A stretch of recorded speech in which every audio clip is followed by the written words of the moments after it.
I probably spent my whole life trying to understand what evil was and, more importantly, what might be done about it. It's a strange pursuit in some ways for an academic to undertake, because academics tend to talk about academic things. And one thing you can say about evil is that whatever it is, it's not bloody well academic. It's not an intellectual issue. It's an existential issue. And it's not a theoretical issue. It's an issue that deals with the absolute nature of reality.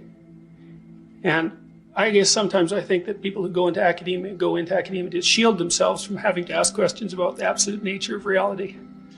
I think before you can talk about something, before you can dare to talk about something like evil, you should do some thinking about what it is that you're talking about, definitionally speaking. And I learned this, I believe, from a historian named Jeffrey Burton Russell, who wrote a very detailed history of the idea of the devil in the 1980s, when such histories were strange, to say the least. He was very interested in the history, the embodiment of ideas of evil. And one of the things his work did for me was to help me clarify the distinction between two terrible things, a distinction that has to be made, and that's the distinction between tragedy and evil. And I don't think you can talk about evil at all until you distinguish it from tragedy. And so I'm going to try to distinguish evil from tragedy by making some reference to the essential existential condition of human beings. I would say that the nature of human being is such that it consists of a confrontation with the bounded finite with the unbounded infinite.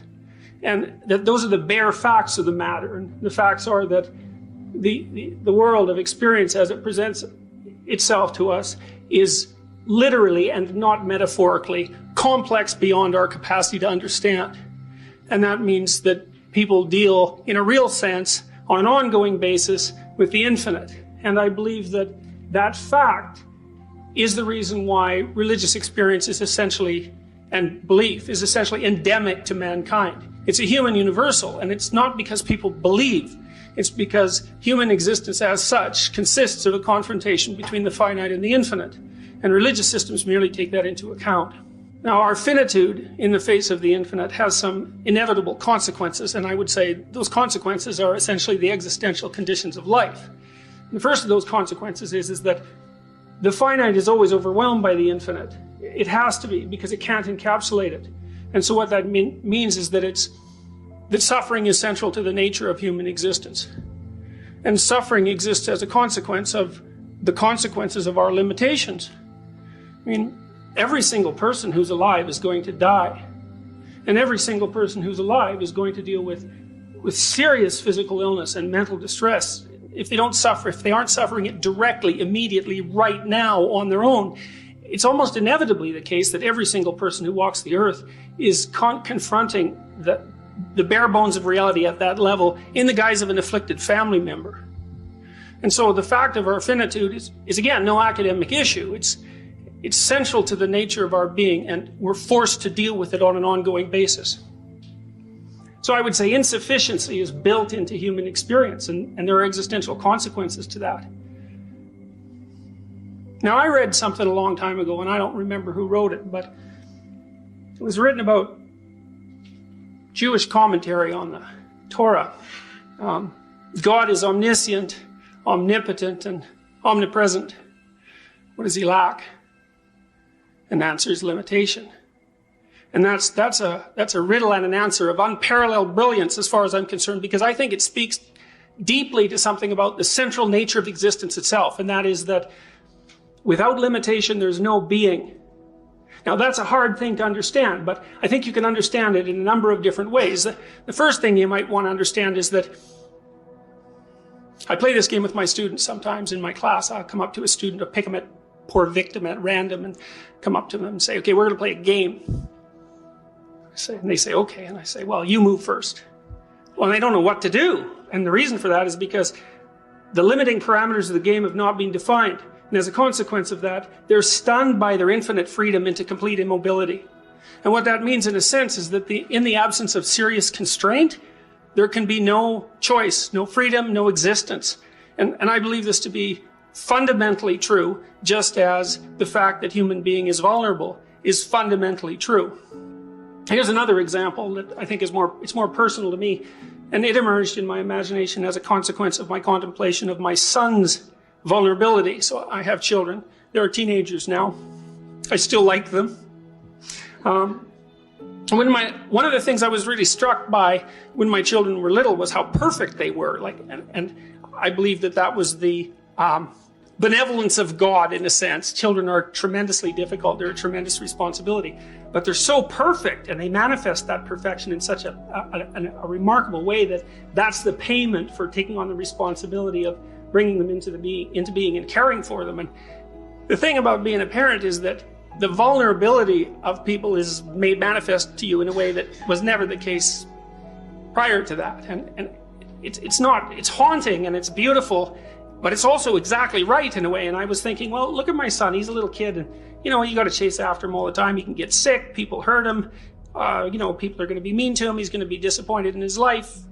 He's vulnerable, and it's a constant tragic reality that he's vulnerable. And I thought, well, okay, let's say we want to do something about that. So let's say we make him so that no one can pick on him. So you could inflate him to about 20 feet high and equip him with a metallic skeleton and a cast iron exoskeleton, and you could equip him with a computerized intelligence that far supersedes his own, and you could remove his vulnerabilities one by one, hypothetically. And of course, more and more we're in a position where we could do that in reality.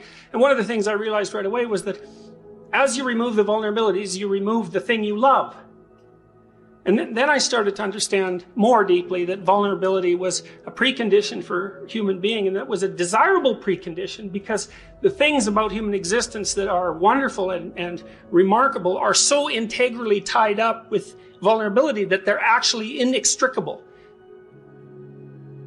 The Jewish commentary, what the infinite lacks is the finite, is a more abstract way of getting at the same thing. If you could do absolutely anything you wanted at any point and be anywhere you wanted and be anything you wanted, and if there was nothing that was out of your reach, there would be nothing to do, because you'd be everything at once. And when you're everything at once, which is, at least in principle, the position of God, there's no story and there's no being, and there's something about being that is a story, and without limitation there's no story. So then the question starts to become, with regards to consideration of human vulnerability, is there a way to conduct your life in such a manner that the intrinsic vulnerability that characterizes your life is rendered not only acceptable but desirable? And to me, that's the central question of existence. And I tell you, get that wrong, you're on the wrong track. And if you're on the wrong track, man, you are in one terrible place. I would say, with regards to tragedy, humans are vulnerable, and that's tragic. But if tragedy is the price that we pay for existence, then so be it, if existence is justifiable. And so tragedy itself, which is merely a revelation of our vulnerability, can't be regarded as evil. It's a condition of existence. And so it's necessary to distinguish the tragic conditions of existence from evil before you can even address the problem. And I think what that means to some degree is you should not blame on the relationship between the finite and the infinite the terrible failings of humanity that can be laid directly at the feet of human beings. So earthquakes aren't evil, and cancer isn't evil, and mental illness isn't evil, and predators aren't evil. They just are part of the way things are. But there are certain categories of human action that are definitely outside the parameters of mere tragedy, and those are the things we really have to get a handle on. Evil for me is differentiated from tragedy by its lack of necessity and its voluntarism. And it's a tenet, I think, of modern materialistic thought that there are social or material causes for actions, and it's an extraordinarily useful theory. And I think one of the unfortunate consequences of that is that we've tended to write off much of human misbehavior and attribute it to, say, insufficiencies in material conditions, which is not an acceptable theory. There are all sorts of human cultures that were characterized by virtually complete absence of material luxury, well-being, whose cultures were highly functional and highly moral. And to describe the propensity towards misbehavior as a consequence of economic inequality is entirely beside the point as far as I'm concerned. Evil is more pernicious than that which is generated, for example, by social inequality. I think it's actually, although this is a terrifying thought in some ways, it's more appropriate to consider it a form of demonically warped aesthetic. And I'll give you a couple of examples of what I mean by that. For example, because the manifestation of this warped aesthetic makes itself apparent under certain conditions. So, for example, I think it made itself apparent in the imagination of the first politician who coined the acronym MAD, or Mutual Assured Destruction. That's an aesthetic of evil. To make a joke of a situation that catastrophic indicates the kind of malevolence that lurks behind the fact that such a condition exists. The motto on the gates of Auschwitz, I believe, in the Second World War, work will make you free. That's another manifestation of the aesthetic of evil. It's a terrible, terrible, ironic joke. And it's instructive to meditate on what sort of imagination would have the arrogance to tell such a terrible joke. The concentration camps are classic examples of evil, and I think by analyzing at least certain kinds of events that occurred within them, it's easier to get a clear idea of what evil constitutes. And one of the stories that's always haunted me, I guess, is, I believe it's another story derived from Auschwitz.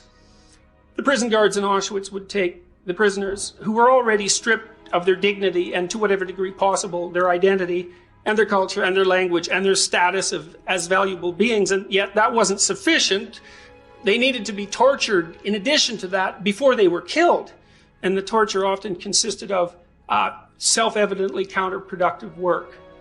A situation that also frequently characterized activity in the Soviet Gulag archipelago, where perhaps 60 million people met their death. A typical Auschwitz example was the requirement for prisoners to carry 100-pound sacks of wet salt from one side of the compound and then back again.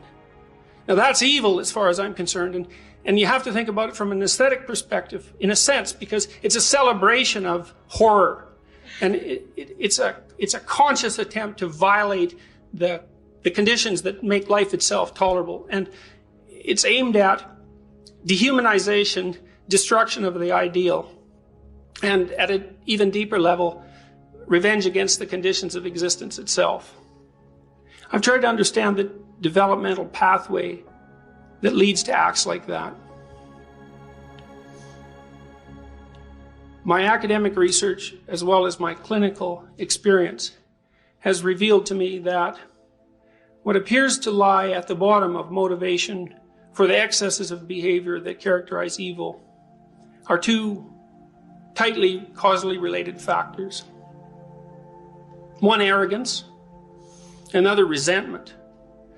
And both of those are tied up with vulnerability of human beings in the face of the infinite, but tied up with something more profound as well. The most thorough account of this that I've managed, I think, at least to partially comprehend, I believe is contained in the first couple of the stories in the Old Testament. In Genesis, the story of Adam and Eve and the fall of man, and the immediately following story of Cain and Abel. As far as we can tell, those are very, very old stories. They predate Judaism, at least in some of their structural elements. It's conceivable that some of the elements in those stories are as old as the human capacity to tell stories itself, assuming that they were grounded in an oral tradition that predated the written tradition. And we know that oral traditions can last, at least in some forms, unchanged for periods of up to 25,000 years. So the anthropological and archaeological evidence is fairly clear on that point. These are very, very, very old stories. And people remembered them and created them for reasons we really don't understand. And they're strange and mysterious and unforgettable all at the same time.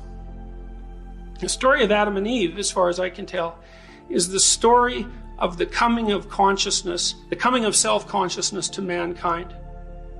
And I think that the human self-consciousness is what separates us from animals. in Genesis, there's an insistence that when Adam ate the apple that Eve offered to him, the scales fell from his eyes, and the first thing that he realized was that he was naked. And what that seems to me to mean is that, I think it means, first of all, that women make men self-conscious. And I think there's ample reason to presume that, and there's good evolutionary reasons for suggesting why that might be the case, because sexual selection among human beings has been a primary force of evolutionary development, and sexual selection in human beings is primarily conducted by women.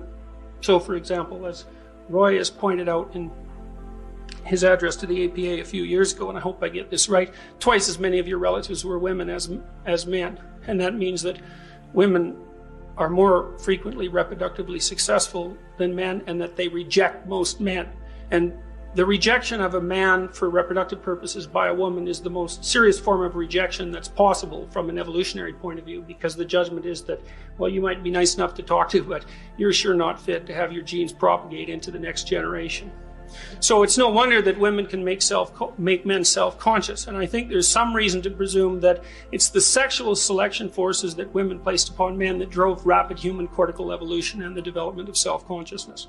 Now that's a leap, and there's no way I can justify that in the course of this particular talk, but I think there is good reason to presume that it's the case.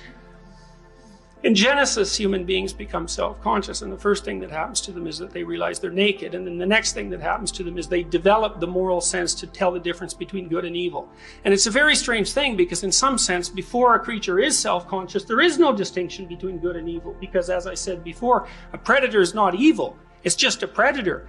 The fact of a predator, like a wolf, might be a tragedy for the rabbit, but you can't be assuming that the wolf is evil merely because it wants to eat the rabbit. But with the dawning of self-consciousness, there seems to be the emergence of a moral sense that's essentially unique to human beings, and that has something to do with our capacity to reflect upon the mechanisms of our action, and then for some reason to be able to modify those actions and to choose which ones to implement into the future. In the future, we don't understand that, and you can even deny, if you'd like, that the phenomena of free choice exists, but our culture is essentially predicated on the notion that it does exist, and in the absence of evidence that it doesn't, I'm going to take the easy way out and assume that it does. Otherwise, things fall apart, and they fall apart badly. After Adam and Eve become self-conscious, the first thing they do is clothe themselves. And to me, that's a mythological description of the emergence of culture as an intercession between the fundamental vulnerability and nakedness of the human form and the depredations of nature. If you realize that you're vulnerable and prone to death, the first thing you're going to do is to start rearranging the manner in which you construe yourself so that you can protect yourself from such an unfortunate outcome. That's, I think, partly why God curses Adam with the necessity of work once God finds out that people have become self-conscious. Like if you know that winter is lurking in the future, for example, you're going to work. And animals don't work. They're just motivated to do whatever they do. But humans work, and that means they subvert their day-to-day motivations, their immediate motivations for the purposes of future security. And there's a real cost to that. I mean, part of the cost is separation from the pure and unadulterated flow of animal life. And I believe that people suffer from that absence of flow continually. And the advantage they gain from it is that they can plan for the future, but the disadvantage is that they're calculating and cold and separated from their own instinctual resources. Eve, of course, is cursed by what's going to be terrible pain in childbirth. And that's related to the development of the immense skull size that characterizes human infants and their incredibly lengthy period of dependence, which is also associated with their immense brain. After Adam and Eve become self-conscious, they hide. And this is actually a comical part of Genesis. It's never really read as a comedy, but it is a comedy. Even the fall itself is a comedy. And so they're hiding away behind a bush. And God comes walking through the garden. And God, the infinite, is accustomed to walking with Adam with no interruption of the flow of information between them. But Adam isn't there. And God says, where have you gone? And Adam says, well, I'm hiding. And God says, which is kind of stupid, really. And this is why it's a comedy. It's like he's hiding behind a bush. And this is God. And he can see through bushes. And like Adam should know that, but it doesn't really matter. He's hiding behind this bush anyways. And God, so Adam says, I'm hiding. And God says, well, why are you hiding? Well, it's because Adam is ashamed. And Adam says, well, I'm naked. And this is an example of the tremendous compression of human wisdom into a few lines that characterizes mythology. Say, well, why would people hide from God once they realize they're naked? And I would say, well, that's pretty obvious. Like, once you know you're vulnerable. Or do you really have enough courage to manifest any sort of semblance of a divine destiny?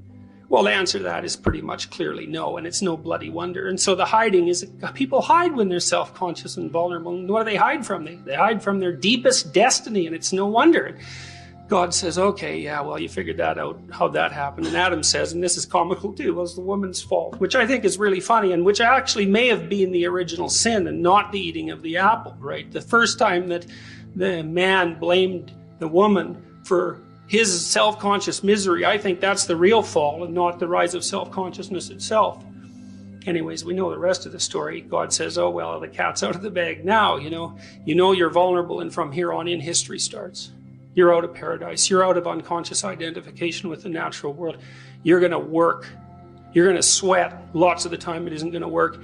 And women, they're going to be beholden to their husbands, not because that's divine fiat, but because the developmental dependency of a human infant is so extreme that women are cursed to rely on men for protection when they're at their most vulnerable. Fine. So that's self-consciousness and an explanation for why people would hide away from their destiny. But then the next story, the Cain and Abel story, really elaborates that out and describes it. And so Cain and Abel, of course, are two sons of Adam and Eve, and they're really the first people. Because, of course, Adam and Eve were made by God, so they're really not people at all, because people are born, and Cain and Abel are the first two people. And they characterize, as far as I can tell, two canonical patterns of reaction to the terrible vulnerability that's revealed as a consequence of the development of self-consciousness. Cain and Abel make sacrifices to God. Why? Human cultures make sacrifices. That's what they do. Sacrificial ritual is a human universal. Blood sacrifice is a human universal. Human sacrifice, at least in some anthropological epochs, was regarded as a human universal. Why do people make sacrifices to God? To please Him. It seems like a mystery to modern people. I ask my students, what sacrifices did you make to go to university? Well, they can answer that in 0.2 of a second. They can't party as much as they might have. They can't drink nearly as much beer as they might have liked to. More seriously, a lot of them work. A lot of them have put their families in serious financial straits to send them to university. They've given up all sorts of things in order to pursue a course of action that they believe will best ensure their harmonious relationship with the nature of reality. Everyone makes sacrifices. Okay, we can say that now because we're psychologically sophisticated and linguistically sophisticated. We know something about human psychology. But thousands and thousands of years ago, before people had this explicit psychological acumen, the best they could do is act out and tell stories about human psychology because they hadn't developed any further than that. And Cain and Abel is one of those stories. The sacrifices are burnt on an altar. Why? Well, the smoke rises. Well, so what? Well, God's up in the sky, and if the smoke rises up there and He gets a whiff of it, He can tell what the quality of the sacrifice was.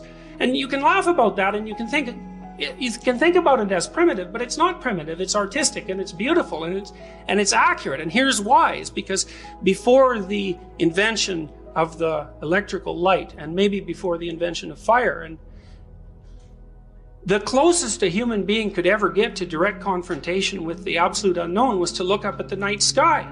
Because the night sky, especially when it's sprinkled with stars, confronts you directly with the fact of the infinite. And to make the presupposition that God resides in the infinite, and you're having a direct experience of the infinite at that moment, is not a primitive notion. It's a very intelligent and creative hypothesis. And so the notion that God occupies the sky, the day sky being equally as impressive as the night sky, is not a primitive hypothesis. It's a reflection of the nature of a certain kind of human experience.